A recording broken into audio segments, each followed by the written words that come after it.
Welcome to Real English Podcast. I'm Annie. And I'm Brendy. And please take a quick second to like the podcast, subscribe to Real English Podcast, and share it with friends who are learning English. Yeah, it's a bit fat welcome to Real American English. We'll go over it again, so just chill and listen. So for today's deep dive, we're going to talk about a feeling that, well, pretty much everyone experiences. We're going to look at why we constantly compare ourselves to other people, how that habit affects our mental health, and most importantly, how to find some true happiness. Right. And, before we really get into it, I want to ask you, the listener, a quick question. Think about this. Have you ever had a perfectly normal, just totally relaxing day? Like maybe it's a Saturday. You're wearing your oldest, softest sweatpants. Oh, I love those days. Exactly. You're just sitting on the sofa, maybe eating some leftover pizza from the fridge, and you feel great, you're safe, you're warm, and you have like zero stress. It's basically the perfect level of human comfort. Your body is totally at peace. Right. But then, just out of habit, you pull your phone out of your pocket, you open up a social media app, just planning to look for a minute, and boom, immediately you see a photo of someone on an amazing luxury vacation in Italy. Oh, wow. And then you swipe, and someone else just bought a massive, beautiful house. You swipe again, and someone is celebrating this huge promotion at their job. And just like that, your whole mood completely shifts. It really does. Suddenly, that leftover pizza, it doesn't taste so good anymore. Your comfortable sweatpants just make you feel, I don't know, kind of lazy.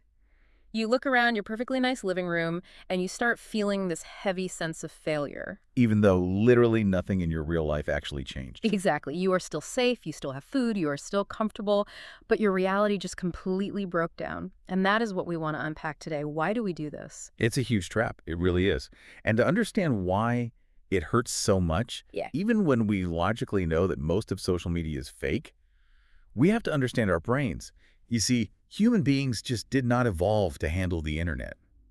For most of human history, we lived in these very small tribes, maybe 100 people. Just your local village, basically. Exactly. And in those ancient days, your social status was quite literally a matter of life and death. Like, if you were falling behind the rest of the group, if you weren't pulling your weight, you'd be kicked out of the tribe. Oh, wow. And being kicked out meant you probably wouldn't survive. Right. So our brains developed this extremely sensitive alarm system. We're constantly looking around asking, am I keeping up? Am I safe? Do people like me? So let me make sure I've got this. When I'm sitting on my couch and I see a photo of someone's brand new sports car, my brain isn't just saying, oh, nice car. It's actually sounding an alarm. Yes. It's basically shouting, you are at the bottom of the group. You are in danger. That is wild. No wonder it feels so stressful. It is. But here's the big problem with modern life. You are no longer comparing yourself to just the normal, everyday people in your little village.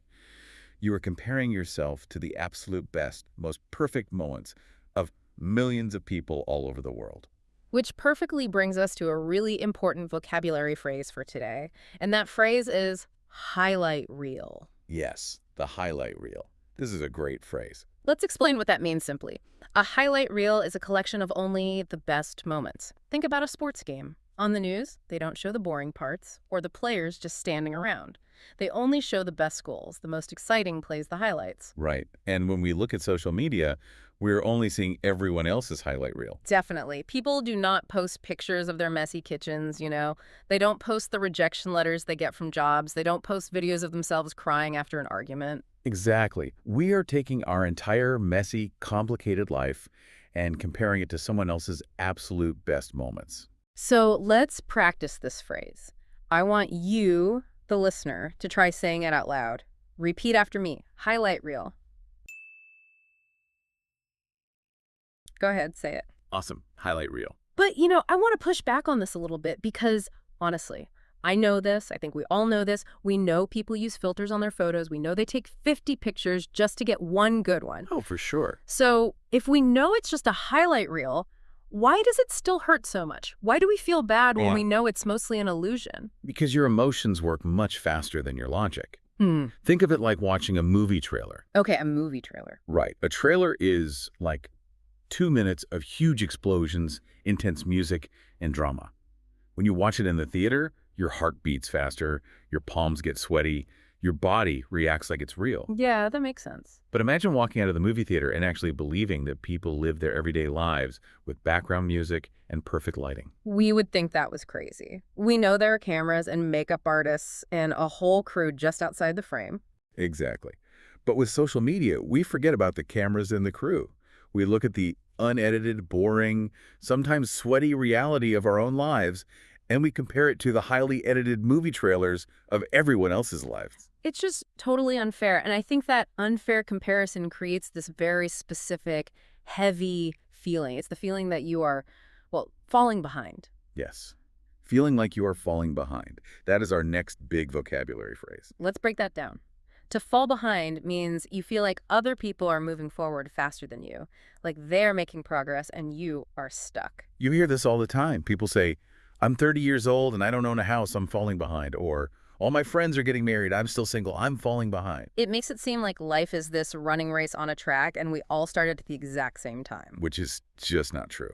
Everyone starts in different places with different advantages and entirely different struggles. Which leads us to the solution, and another really great English expression, go at your own pace. Go at your own pace. I love this one. It means you don't need to match someone else's speed.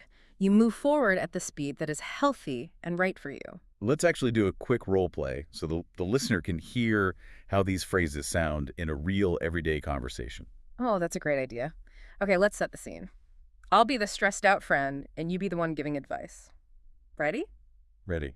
Hey, I'm just feeling really down today. I saw my friend John just bought a huge house, and I'm still renting this tiny apartment. Oh, man, I'm sorry you're feeling that way, but, you can't compare your life to his. I know. I mean, it just feels like I'm falling behind, like I'm losing some kind of race. I feel like I constantly have to keep up with someone. Well, you don't need to keep up with someone else's timeline. You just need to go at your own pace. Yeah, you're right. I guess I really do just need to go at my own pace. And scene. That was perfect. Did you catch those phrases? Let's practice the big one. Repeat after me. Go at your own pace.